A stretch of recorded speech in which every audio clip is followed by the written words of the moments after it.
Hello dear students and welcome to my YouTube channel Nourish Education. आज ये हमारा last video है unit 1 का nature and significance of management. जो हमारा लास्ट टॉपिक है मैनेजमेंट का, वो सबसे बड़ा फंक्शन है, बहुत इंपॉर्टेंट, जो है कोऑर्डिनेशन, जिसका एक क्वेश्चन ज़रूर बनता है जो है एसेंस ऑफ मैनेजमेंट या why coordination is called the essence of management. तो हम स्टार्ट करते हैं। ये coming together is a beginning, keeping together is progress and working together is success. ये स्टेटमेंट है हेनरी फेयोल का। तो dear students, apart from the 5 functions जो हमने पहले पढ़े, उनके अलावा जो सबसे इम्पॉर्टेंट फंक्शन है जो सबको कंबाइन करने का काम करता है और मेन टास्क है मैनेजर का, वो है कोऑर्डिनेशन। ये कहीं पर भी मैनेजमेंट हो तो कोऑर्डिनेशन रिक्वायर्ड है, बिकॉज ये ऐसा फंक्शन है जिसको हम अवॉइड नहीं कर सकते। बिना कोऑर्डिनेशन के हमारे कोई से भी फंक्शन परफॉर्म नहीं कर पाएंगे। तो coordination is not a separate function of management, it is a force that binds all the other functions of management। जो मैनेजर होता है वो सारे लेवल्स पर, सारे फंक्शंस में कोऑर्डिनेशन को बिठाने की कोशिश करता है, क्योंकि सारे जो फंक्शन जब हम परफॉर्म करते हैं, चाहे प्लानिंग हो, ऑर्गेनाइजिंग हो, स्टाफिंग हो, डायरेक्टिंग हो या कंट्रोलिंग हो, इन सब के बीच में बॉन्डिंग एक बहुत इंपॉर्टेंट रोल प्ले करती है। उसी को बॉन्डिंग को हम बोलते हैं कोऑर्डिनेशन। जैसा कि इस वीडियो में आप देख सकते हैं कि डिफरेंट एम्प्लॉयज़ जो हैं, चाहे डिफरेंट लेवल्स में काम कर रहे हों, लेकिन अगर उनके बीच में कोऑर्डिनेशन है तो एक स्मूथ रनिंग होगा ऑर्गेनाइजेशन का। अब हम देखते हैं कि कोऑर्डिनेशन कैसे एक मेन इंपॉर्टेंट रोल प्ले करता है हर फंक्शंस ऑफ मैनेजमेंट में। सबसे पहले coordination is required in planning. कैसे प्लानिंग में ज़रूरी है coordination? Systematic planning of work and allied aspects from top to bottom, क्योंकि सारे डिफरेंट लेवल्स पर प्लानिंग होती है तो उसमें कोऑर्डिनेशन जैसे डिफरेंट डिपार्टमेंट में बिठाना वो बहुत ज़्यादा ज़रूरी है। अब coordination is required in organizing. Organizing में हम अथॉरिटी और रिस्पॉन्सिबिलिटी देते हैं। तो कैसे एक फाइनेंस मैनेजर को अगर अथॉरिटी दी जाए और रिस्पॉन्सिबिलिटी नहीं दी जाए तो कैसे वो अपना काम कंप्लीट करेगा, ये हम देखते हैं कोऑर्डिनेशन में कि कैसे डिफरेंट डिपार्टमेंट्स जो हमने दिए हुए हैं उनको कैसे हम कोऑर्डिनेट करके चलें ताकि डिफरेंट डिपार्टमेंट में कोई मिसमैच नहीं हो। इसमें एक एग्जाम्पल मैंने एक्सप्लेन किया है जिसमें अगर फाइनेंस मैनेजर है, उसे अथॉरिटी दी है रेज करने के लिए फंड्स को, लेकिन अगर उसे रिस्पॉन्सिबिलिटी नहीं दी है तो हमारा टास्क कंप्लीट होना पॉसिबल नहीं है। तो authority along with responsibility is necessary, दोनों का बॉन्डिंग बहुत ज़्यादा ज़रूरी है। अब हम देखते हैं नेक्स्ट कोऑर्डिनेशन स्टाफिंग में कैसे ज़रूरी है। स्टाफिंग हमें पता है right person at the right job, और इसके लिए एक एग्जांपल दिया हुआ है जैसे सीए। उसको अगर हम डिफरेंट अगर दूसरा काम दे देंगे तो वो अच्छे से नहीं कर पाएगा। तो CA should generally be given work of financial nature, जो भी फाइनेंस से रिलेटेड है वो वाला काम एक सीए ही देखेगा। तो राइट पर्सन को अगर राइट टास्क देंगे तभी वो काम सही तरीके से हो पाएगा। नेक्स्ट हम देखते हैं कोऑर्डिनेशन डायरेक्टिंग में कैसे ज़रूरी है। डायरेक्टिंग में हम पढ़ चुके हैं, सुपरविजन होता है, मोटिवेशन होता है, ये सारी चीज़ें मैनेजर कन्वे करता है। तो ऑर्डर्स, इंस्ट्रक्शन और सजेशंस, ये सारी चीज़ों के बीच में कोऑर्डिनेशन बहुत ज़्यादा ज़रूरी है। Coordination is required for free flow of information, जो यहाँ से नीचे से भी कन्वे होगी, ऊपर से भी लेवल से कन्वे होगी।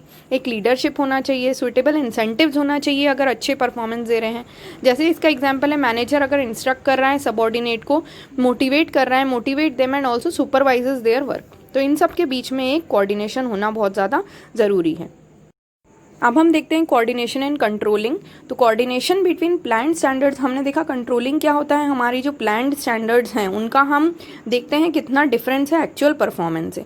तो control of activities through personal observation और डिफरेंट टेक्निक्स के थ्रू हम देखते हैं कंट्रोलिंग के अंदर। तो इसके लिए भी हमें स्टैंडर्ड जो हमने प्रीवियसली डिसाइड किया था और एक्चुअल परफॉर्मेंस के बीच में कोऑर्डिनेशन बिठाना बहुत ज़्यादा ज़रूरी है। तो in this way coordination also plays a very important vital role in controlling. अब हम देखते हैं what is a need for coordination. क्यों ज़रूरत है कोऑर्डिनेशन की?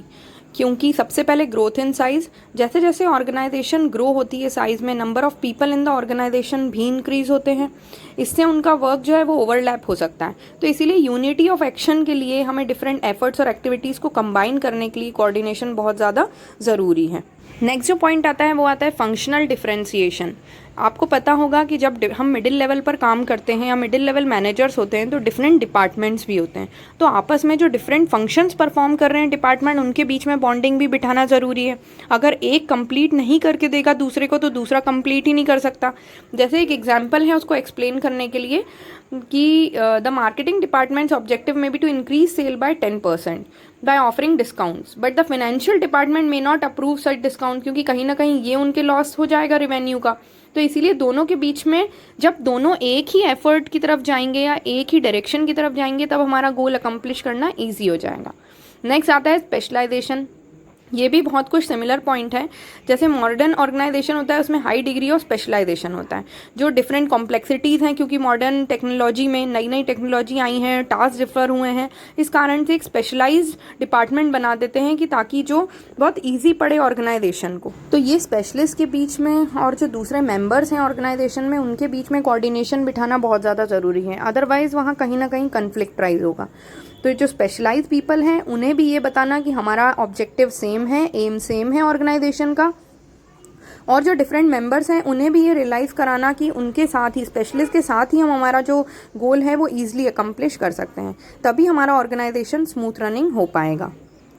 अब हम देखते हैं कोऑर्डिनेशन कैसे डिफरेंट लेवल्स पर रिक्वायर्ड है। हमें पता है 3 लेवल्स होते हैं, टॉप लेवल, मिडिल लेवल और बॉटम लेवल। तो टॉप लेवल में coordination requires to integrate all the activities of organization and lead the efforts of individual in one common direction. क्योंकि टॉप लेवल का काम क्या होता है, वही प्लानिंग जो हमारा काम कर रही है वो वही कर रही है। जो हमारी प्लानिंग और ऑर्गेनाइजिंग दोनों चीज़ें होती हैं वो हमारा टॉप लेवल करता है, तो वहाँ पर ही वो असाइन करता है मेन अथॉरिटी, रिस्पॉन्सिबिलिटी। तो वहाँ पर कोऑर्डिनेशन सारी एक्टिविटीज़ के बीच में होना बहुत ज़्यादा ज़रूरी है। मिडिल लेवल में इसलिए रिक्वायर्ड है to balance the activities of different departments. हमने जो फंक्शनल डिफरेंशिएशन में देखा था वही है इसमें। और लास्ट लोअर लेवल में required coordination to integrate the activities of workers. जैसे नीचे से सजेशंस जाते हैं, ऊपर जो जो चीज़ें इंफॉर्मेशन कन्वे होती हैं उन सब के बीच में कोऑर्डिनेशन बहुत ज़्यादा इम्पॉर्टेंट रोल प्ले करता है। तो students, with that we have completed our first unit. तो nature and significance of management इससे कंप्लीट होता है। इसके नोट्स तरीके से बनाएं, डिफरेंट बुक्स रेफ़र करें, don't depend on only one book, और अच्छे से इसके नोट्स बनाकर, ये शॉर्ट में एक ब्रीफ में है, इसका पूरा आप नोट्स बना लीजिए। और इन केस अगर आपको पीडीएफ भी चाहिए then I can send you. आप मेरे चैनल को सब्सक्राइब करें, लाइक करें और साथ में कमेंट करके बताइए अगर आपको इसका पीडीएफ चाहिए तो I will share the through mail. और अगर आपको ये वीडियो अच्छी लगे तो प्लीज़ इसे लाइक और सब्सक्राइब ज़रूर करें। और थैंक यू फॉर वॉचिंग, और ये स्टडीज़ कंटिन्यू रखें। बाय।